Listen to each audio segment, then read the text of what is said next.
Hey, welcome back to the channel. Today we're going to be looking at a really nice portable gaming monitor from Lepow. It's 1080p, 60 Hz, it's got USB-C and HDMI capabilities, has everything you need in the box, and I've tried it with a bunch of different gear that I'm going to talk about in this video. If you have any questions along the way, please leave them down in the comments section below, and let's jump right into this. So in the box is the monitor, obviously, but they also include a cover/stand. Now this just magnetizes to the back of the display. When it's closed, it provides protection for the screen, so when you throw it in your bag or something like that, it's not going to get scratched up. And then you can kind of flip it around, and it has a few different notches that allow you to set your display at different angles to find the angle that works best for you.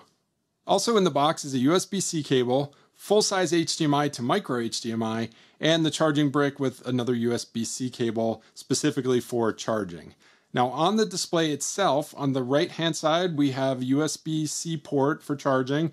We also have the menu toggle and switch, and the power on-off. Around on the left side is a headphone jack, USB-C port, and that micro HDMI port.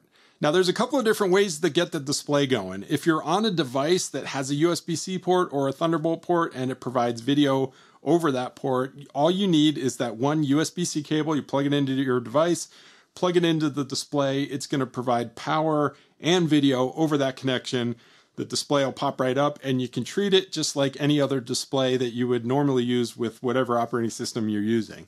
If your device doesn't have USB-C at all or doesn't provide video over that USB-C, you can use the HDMI cable. Just plug the HDMI into your computer or whatever device you're using, Xbox, PlayStation, Raspberry Pi, whatever it is you have.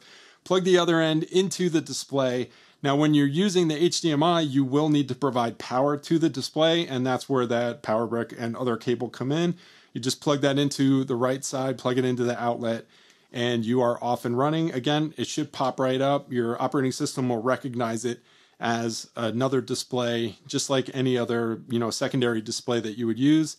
I've used this in Linux, Windows, Mac OS. I even hooked my Raspberry Pi up to it. The Raspberry Pi recognizes it on boot. It's worked fantastically with all those different devices. So with the form factor and how lightweight this thing is and the cover, it makes a fantastic travel display. You throw it in your bag with your laptop. When you get wherever you're going, you hook up that one cable if you have USB-C, or the other hookup if you just have HDMI, and it's great for productivity. But like I said, it's also a 1080p 60 Hz display, so it works really well for gaming as well.